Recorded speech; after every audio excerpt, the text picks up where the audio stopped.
Hi! In this video, we will have a deep dive into the Scrum events. As explained in a previous video, Scrum is a set of ceremonies, roles, and artifacts. The main event in Scrum is the sprint. Sprint is at the heart of Scrum.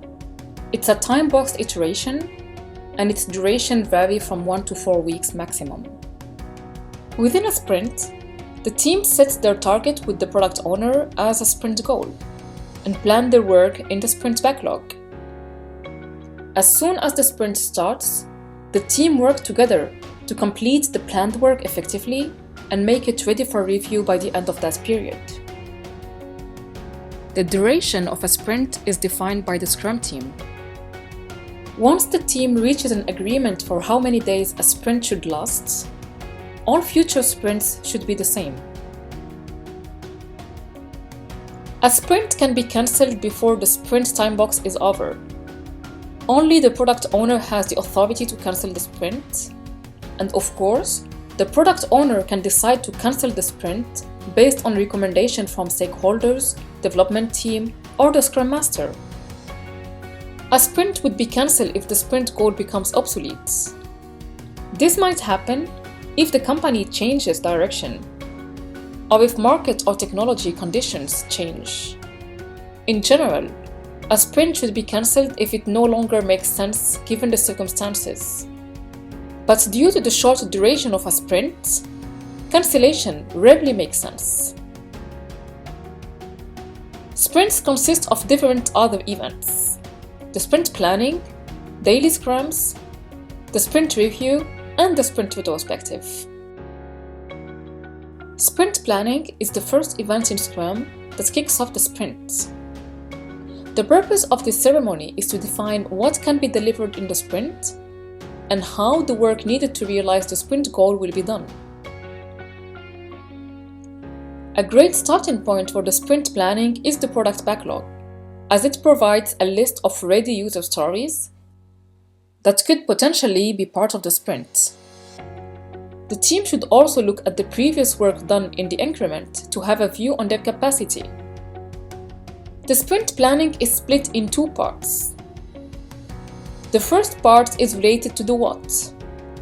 Based on the product backlog, the product owner describes the goal of the sprint, what backlog items contribute to that goal, and clarifies any final details. And based on their capacity, the development team decides what can be done in the coming sprint and pick user stories from the product backlog. In the second part, the development team decides how the work will be done, what they will do during the sprint to deliver the sprint goal, break up the work in smaller pieces, and perform some high-level design. You cannot do the sprint planning without the product owner or the development team. The product owner defines the goal based on the business value he wants to achieve. The development team needs to understand how they can or they cannot deliver on that goal. If item is missing from this event, it makes planning the sprint almost impossible. The Scrum Master can help in the facilitation of the sprint planning. The most important outcome for the sprint planning meeting is that the team can describe the goal of the sprint and how they will start working toward that goal. This is made visible in the sprint backlog. The duration of a sprint planning should be no more than 2 hours for each week of the sprint. So, for example, the sprint planning meeting for a 2-week sprint would be no longer than 4 hours.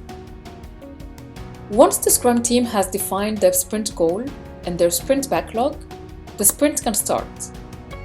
The team will meet every day in the daily Scrum. The purpose of the daily Scrum is for the development team to synchronize its activities, inspect progress towards the sprint goal, and create a plan for the next 24 hours. The daily Scrum is a 15-minute time-boxed event held every day of the sprint at the same time and same place. In the daily Scrum, only the development team is mandatory. The product owner is welcome to join as an observer, and the Scrum Master as a facilitator to ensure that the development team has the meeting. But the development team is responsible for conducting the daily Scrum, and it is mainly for them to answer these 3 questions.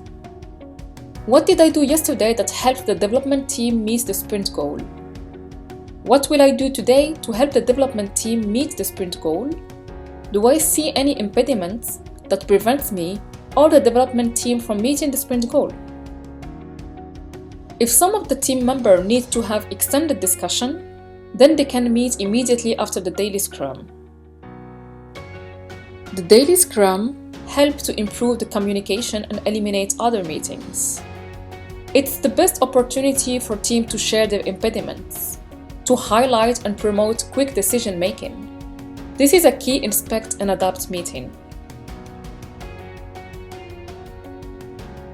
The sprint review is held at the end of the sprint.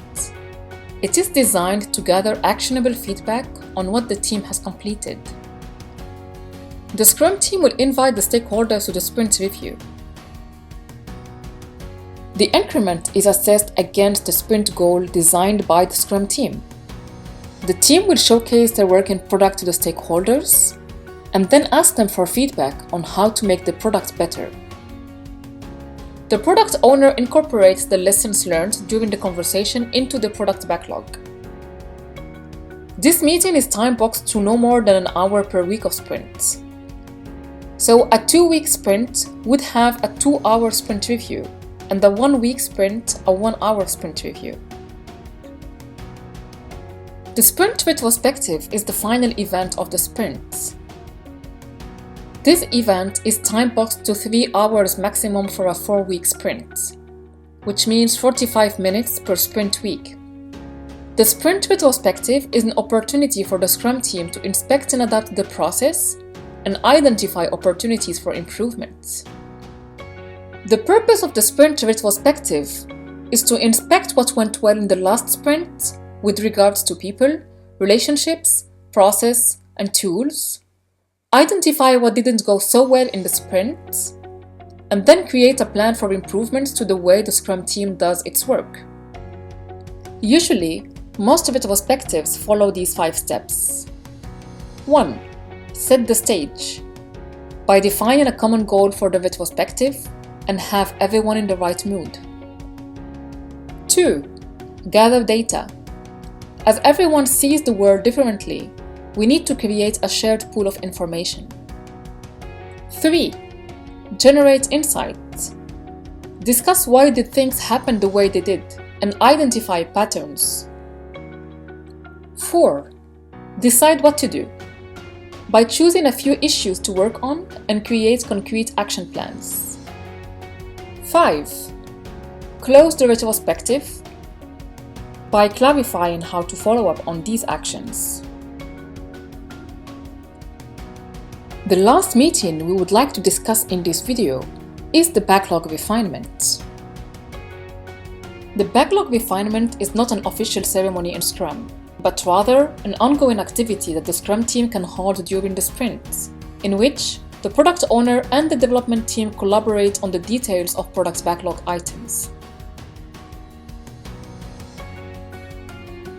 Product backlog refinement is the act of clarifying items, adding details, splitting bigger items into smaller ones, adding and discussing new items, estimating or re-estimating items, and ordering these items in the product backlog. The Scrum team decides how and when refinement is done. Refinement usually consumes no more than 10% of the capacity of the development team. However, product backlog items can be updated at any time by the product owner or by the team after discussing it with the product owner. The backlog refinement helps to ensure that the product backlog remains populated with items that are relevant, detailed, estimated, and prioritized. This is a main activity in the Scrum cycle. A lot of time will be saved in sprint planning meetings if the backlog is well maintained. Thank you for following this video. I hope it gave you a good understanding of the Scrum events. Please leave us a comment if there is any topic you would like us to discuss, and subscribe to our channel for more content.